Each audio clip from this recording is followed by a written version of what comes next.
كشفت تجا في جماله حسنت جميع خصاله صلوا عليه وآله إلا الله لا إله إلا الله لا إله إلا الله لا إله إلا الله لا إله إلا الله لا إله إلا الله محمد رسول الله الله عليه وسلم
كنتم تعملون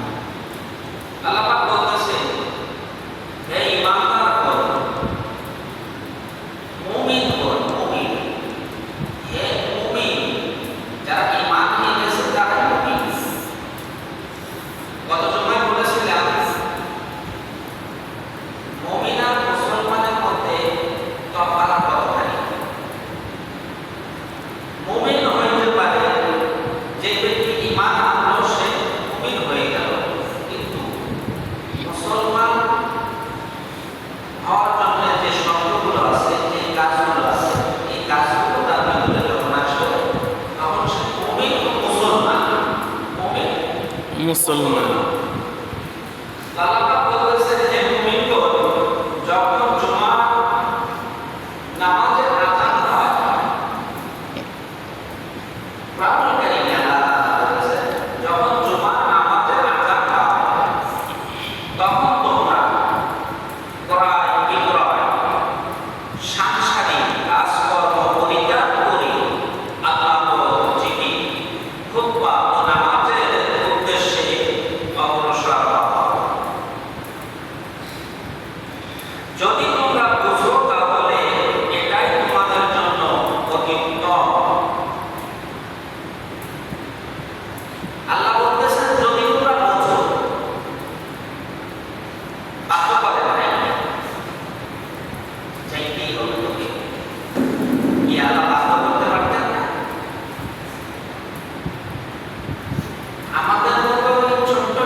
নাই, উপরে কোনো রশি না, সামনে আসেন, সামনে।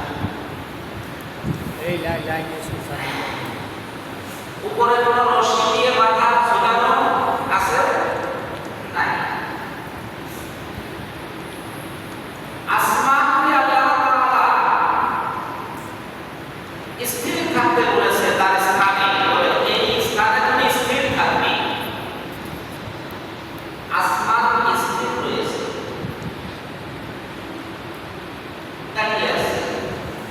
উপরে কোনো রশি নাই, নিচে কোনো খুঁটি নাই, দাঁড়িয়ে আছে। জমিনকে আল্লাহ বাধ্য করেছে, জমিনকে আল্লাহ বাধ্য করেছে, জমিন তুমি তোমার স্থানে স্থির থাকবে। এই জমিনের নিচে ফাঁকা। কি মনে করেন একটা ফুটবল পুকুরের মাঝখানে যদি আপনি ছেড়ে দেন, হ্যাঁ, ভাসন্ত অবস্থায় রয়েছে, হাওয়া না থাকলে পানির নিচে তলিয়ে যাবে, তাই না? জমিনটা ঠিক করব ভাসন্ত অবস্থায়, নিচেও ফাঁকা, উপরেও ফাঁকা, চতুর্দিকে ফাঁকা, চতুর্দিকে গোলাকার। পৃথিবীটা কি গোলাকার। এই জমিনকে আল্লাহ পাক বাধ্য করেছে স্থির থাকার জন্য। জমিন বাধ্য হয়ে স্থির রয়েছে, আসমান তো ঢলে পড়ে নাই। পড়ছে? ঢলে পড়লে আমরা থাকতে পারতাম না। সূর্যকে আল্লাহ তাআলা বাধ্য করেছে, সূর্য তুমি প্রতিদিন উদিত হবে, অস্ত যাবে। আজ পর্যন্ত সূর্য কখনো বলে নাই আল্লাহ আমার আজকে শরীরটা ভালো না, আমি আজকে উঠতে পারবো না। বলছে না। শুরু থেকে আজ পর্যন্ত সূর্য কি একদিনও ছুটি নিয়েছে নাকি? হ্যাঁ, ছুটি নেয় নাই। না, সূর্য তার গতিতে চলতেছে।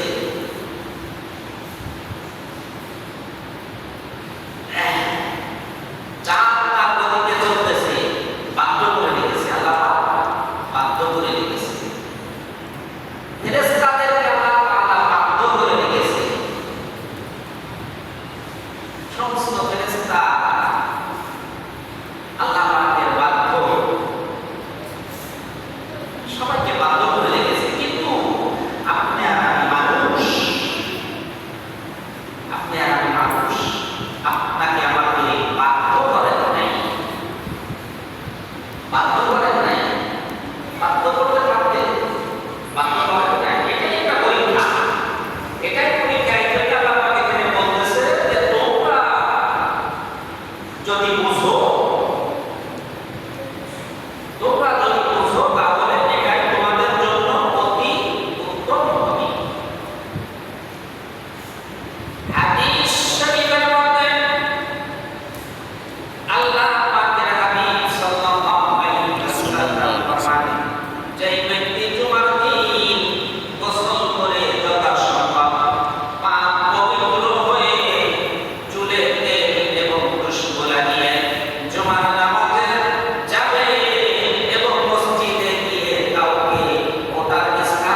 সুবহানাল্লাহ।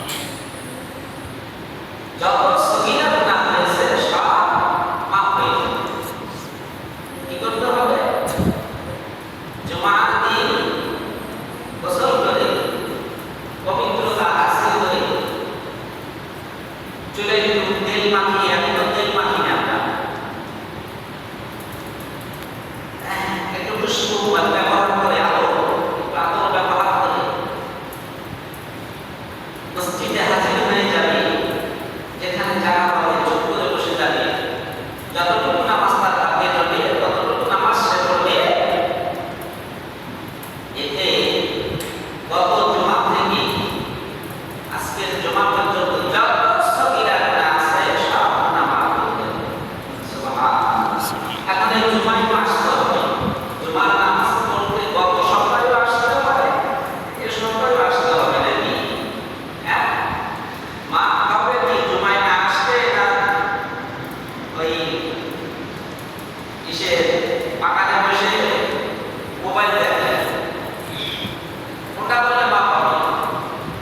জুমার নামাজে আসলে মা পাবে, ঠিক কিনা? ঠিক। হ্যাঁ,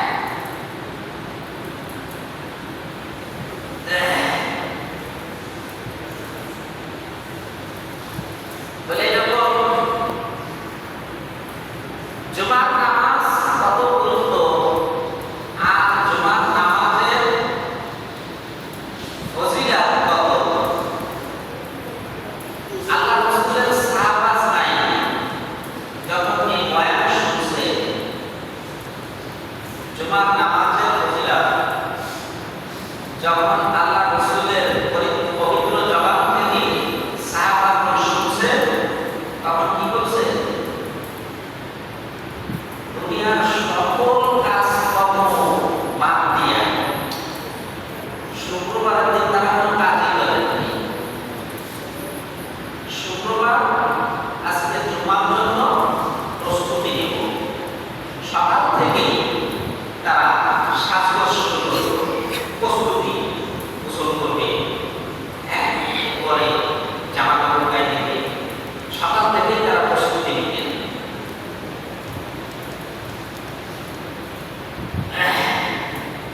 এবং সকলের আগে যাওয়ার জন্য মসজিদে চেষ্টা করবেন, সকলের আগে মসজিদে যাওয়ার জন্য চেষ্টা করবেন। কে কার আগে যাবে? আযান হওয়ার সাথে সাথে, আযান হওয়ার সাথে সাথে সর্বপ্রথম যে মসজিদে ঢোকে তার আমল নামায় একটি উট সাদকা করার সওয়াব দান করা হয়। সুবহানাল্লাহ। সুবহানাল্লাহ। একটা উট সাদকার সওয়াব।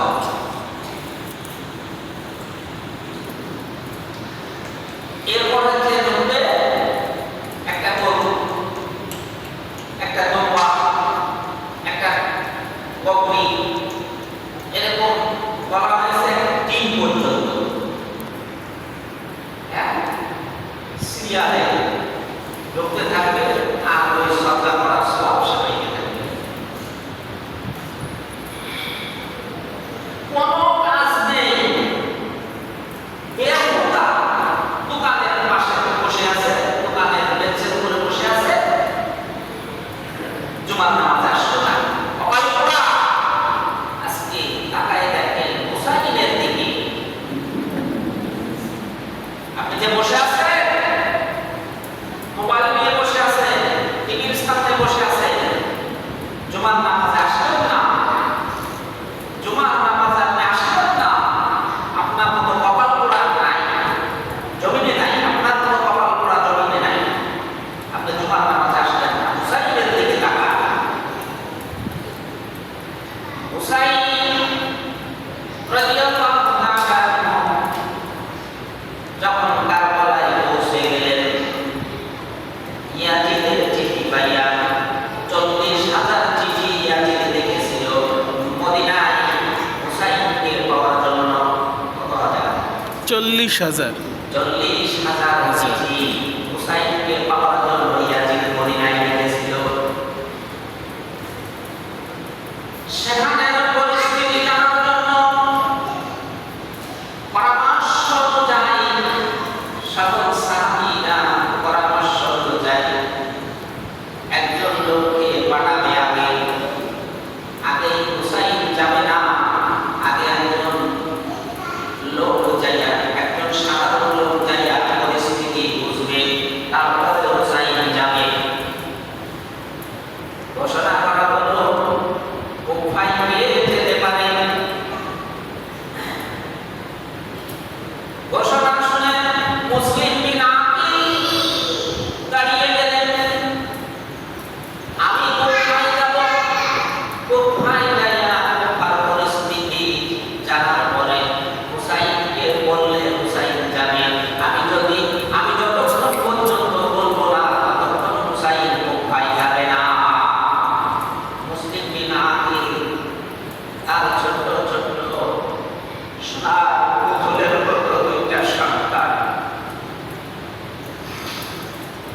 ওরা ইয়াজিদের গ্রুপ, ইয়াজিদ বাহিনী, এই ইয়াজিদ বাহিনী মুসলিম বিন আকিলের কাছে এসে হুসাইনের নামের উপরে পরিণত হয়ে গেল 30,000 ইয়াজিদি বাহিনী।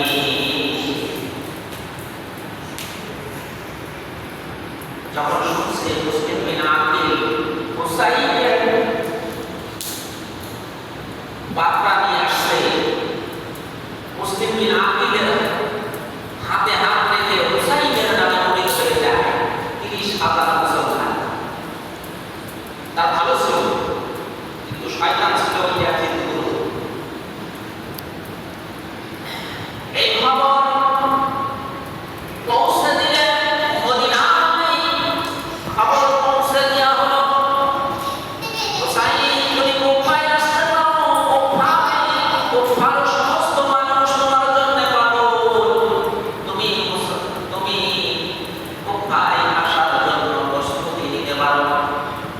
এই খবর মদিনায় পৌঁছে গেল। ওইদিকে ইয়াজিদ ঘোষণা করে দিল মুসলিম বিন আকিলকে জবাব করে দাও। কথাটা বলবেন নাউযু বিল্লাহ। মসজিদের বারান্দায় মুসলিম বিন আকিলকে জবাব করে দেওয়া হলো। খবর পৌঁছানোর পরে, মদিনায় খবর পৌঁছানোর পরে আমি সংক্ষেপে বলছি মুসলিম বিন আকিলকে জবাই করে দাও। এই দৃশ্য মুহাম্মদ ইব্রাহিম ছোট্ট ছোট্ট দুই ভাই, এই দৃশ্য দেখে তারা পালিয়ে যেতে শুরু করলো। যখন তারা পালিয়ে গেল, ইয়াজিদ ঘোষণা করে দিল মুসলিম বিন আকিলের দুইটা সন্তানের মাথা যে এনে দিতে পারবে তাকে 10,000 স্বর্ণ মুদ্রা পুরস্কার দেওয়া হবে। বড় বড় মসলান থাকে দুলা মুহাম্মদ ইব্রাহিমের তালাশে লেগে গেছে। ওরা সারাদিন জঙ্গলের ভিতরে লুকাইয়া থাকে, আর সারা রাত মদিনার দিকে হাঁটতে থাকে। ছোট্ট ছোট্ট সোনার বন্ধু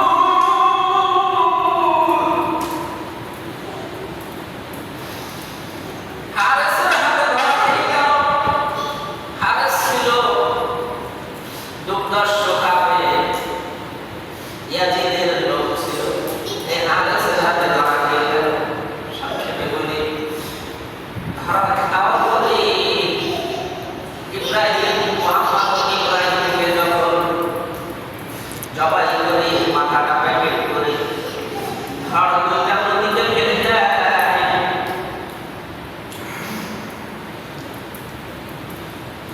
মাথা প্যাকেট নিয়ে যখন রওনা করেছে, পিছন থেকে ডাকতেছে হারেস রে, আমাদেরকে তোরা পারিস না। হারেস বলে মাথা কাটা ধর নদীতে ফেলে দিলাম, আবার কি কথা কয়। পিছন থেকে তাকাইয়া দেখে দুই ভাই দুইজনের এরকম জড়াইয়া দিবে, ডাকতেছে হারেস রে, আমাদেরকে তুই মারিস না। মাথা নিয়ে চলে গেল ইয়াজিদের দরবারে। এইদিকে হুসাইন মহিলা পুরুষ সহ 72 জনের কাফেলা করে মদিনায় রওনা করেছে, কুফায় রওনা করেছে। যাইতে যাইতে রাত হয়ে গেছে। এক জায়গায় কাপড় কাটতে সেখানে মাটিতে কোথায় রক্ত বাড়ি হয়, গাছের ডাল কাটতে যায় রক্ত বাড়ি হয়। হুসাইন বলতেছে দেখো এখানে কোনো স্থানীয় লোক পাওয়া যায় নাকি। কিছুক্ষণ পর দেখা গেল ওই এলাকার একজন লোক তার কাছে জিজ্ঞাসা করতেছে এই জায়গার নাম কি। বলতেছে এই জায়গার নাম কারবালা। হুসাইন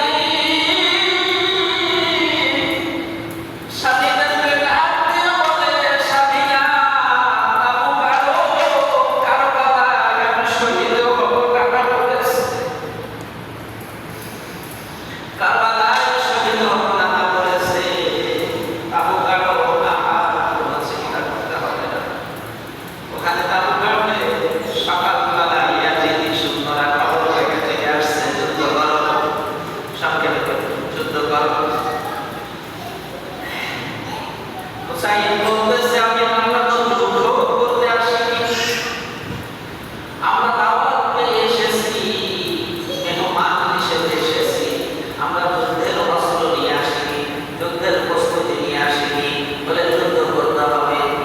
ইয়াজিদের লোকেরা বলতেছে যুদ্ধ করতে হবে। সংক্ষেপে বলি, একা করে হুসাইনের সঙ্গে যত লোক ছিল একা করে শহীদ হয়ে গেল। হুসাইনের বড় ছেলে নাম আলী আকবর, বড় ছেলে সেও পালোয়ান, 18 বছর বয়সের পালোয়ান, যুদ্ধ করতেছে ইয়াজিদের লোকের সাথে। যুদ্ধের প্রস্তুতি না, তারপর উপায় নাই, যুদ্ধ করতে হবে, যুদ্ধ চলতেছে। হুসাইনের ছোট ছেলে আলী আকবর 6 মাসের বাচ্চা, একটু পানি খাওয়ার জন্য ইয়াজিদের লোকের কাছে যখন পানি চাইছে, এমন ভাবে তীর মারছে, বুকের ভিতর দিয়া তীর বিদ্ধ হইয়া কলিজা হয়ে গেছে।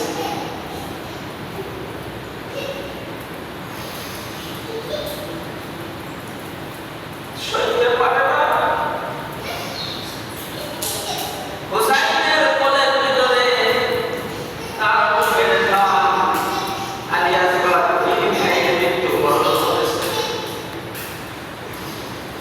হুসাইনের বিবি শাহাদাতকে দিয়ে বলতেছে, না তোমার ছেলেকে পানি দিয়া দিছি জন্মের মতো। আলী আকবর যুদ্ধ করতে করতে ক্লান্ত হয়ে গেছে, পানির পিপাসা বুক শুকাইয়ে গেছে। তাবুতে আসছে, মা এক গ্লাস পানি যদি দিতে পারো, এক গ্লাস পানি যদি দিতে পারো মা, আমি কথা দিলাম ইয়াজিদের একটা সৈন্যকে আমি জীবিত রাখবো না, সব জাহান্নামে পাঠিয়ে দেবো। শাহজাহান বলতেছে, বাবা রে, তাবুতে পানি যদি থাকতো তোর ভাইকে তীর খাইয়া পড়তো।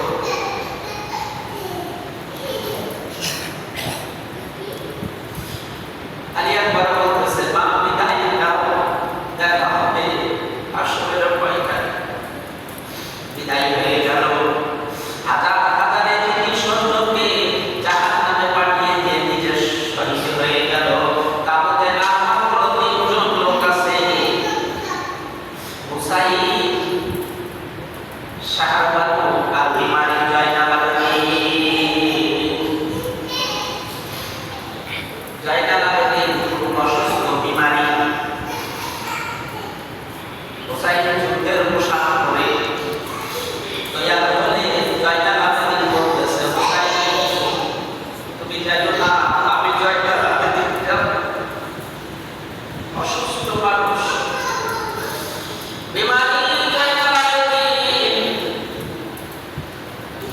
যুদ্ধের যাইতে চাই, হুসাইনকে যাইতে দেয় না। লম্বা ঘটনা সংক্ষেপ করে দিলাম। হুসাইন যুদ্ধের পোশাক পরে তৈরি হয়ে গেল। মুহররমের 9 তারিখ দিবাগত রাত্রে, 10 তারিখ মুহররমের 10 তারিখ সকালবেলায়, মুহররমের 10 তারিখ সকালবেলায় হুসাইন যখন যুদ্ধ শুরু হলো, হুসাইনকে মারতেছে, ঠিক মারতেছে, তরবারি দিয়ে হুসাইন যুদ্ধ করতেছে।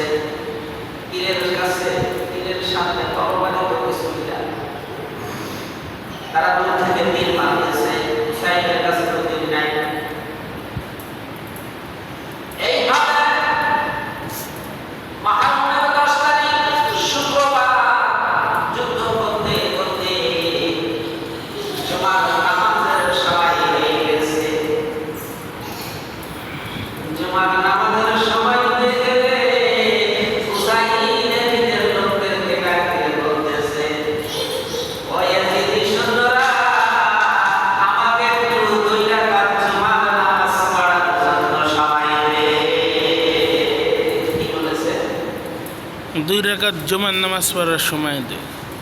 আর আমাদের সময় পায় না। আমাদের জুমার নামাজ পড়ার সময় পায় না। হ্যাঁ, প্রত্যক্ষদর্শীরা বলেন হুসাইনের শরীরে 82টা তীর মারা হয়েছে। পিছন থেকে তীর মারলে সামনের দিক দিয়ে বের হয়ে যায়, ডান দিক দিয়ে মারলে বাম দিক দিয়ে বের হয়ে যায়, বাম দিক দিয়ে মারলে ডান দিক দিয়ে বের হয়ে যায়, সামনে দিয়ে মারলে পিছন দিয়ে বের হয়ে যায়। এইভাবে 82টা তীর হুসাইনের গায়ে মারা হয়েছে। আল্লাহু আকবার। 82টা তীর খাওয়ার পরে যেই ব্যক্তি বলতে পারে আমাকে 2 রাকাত জুমার নামাজ পড়ার জন্য সময় দে, আর আমাদের কি মোবাইল থেকে 2 রাকাত নামাজ সময় দিবে না? কপাল পড়ে গেছে, দোকানে বসে বসে গল্প পারে, সালাম পারে, আবার হাদিস হয়, আবার হাদিসও হয়, মশলা হয়, ফতোয়াও দেয়, মুক্তির বর্তমান অভাব নাই। আমরা তো মাদ্রাসায় পড়ে কি করলাম? আমরা তো কিছুই জানি না। আপনারা একটু হাটের বাজারে মশলা জিজ্ঞেস করে দেখবেন, মাছ বাজারে, তরকারি দোকানে, চার দোকানে একটু মশলা জিজ্ঞেস করে দেখবেন, কয়জনে আপনার সমাধান দিয়ে দেয়? আপনার বিবাহ তালাকের সমাধান দিয়ে দেবে। যে মশলা, যে ফতোয়া মুক্তি গবেষণা দিতে পারে না, চার দোকানে বসে চা খাচ্ছে, বিড়ি খেতেছে, সেও ফতোয়া দিবে না। না, ও তালাক হয়ে গেছে, তালাক হয়ে গেছে, এইভাবে বলছে না তালাক হয়নি, ফতোয়া দিয়ে দেয়, মুক্তির অভাব নাই। অথচ তোমার নামাজ পড়তে আসলো না, কপাল পোড়া, তুই মশলা খাও, তুই ফতোয়া দাও, হাদিস দাও, কোরআন দাও।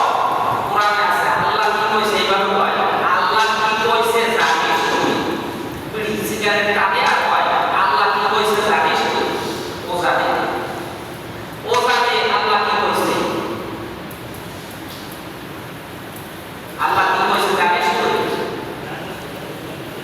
এদিকে নামাজ, জুমার নামাজের সময় হয়ে গেছে, আজান হয়ে গেছে, কতক্ষণ আগে খবর নাই, নামাজে আসবে না, আসবে না, এরকম পাচ্ছে, একবারে এরকম পাচ্ছে, যাবো না নামাজে। আমরা যা জানি, হুজুররা কি তা জানে?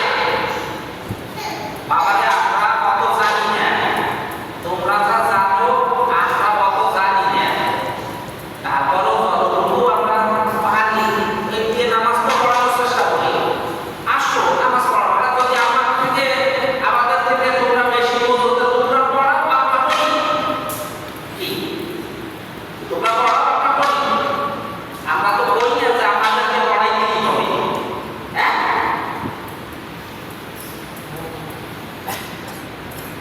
তাহলে জুমার নামাজ আজ থেকে ছাড়বো না। 2 রাকাত জুমার নামাজ পড়ার জন্য হুসাইন 82টা তীর খেয়ে, 82টা তীর খেয়ে মাটিতে গড়াগড়ি করতেছে। এই হুসাইন বলতেছে যে আমাকে 2 রাকাত জুমার নামাজ পড়ার জন্য সময় দিন।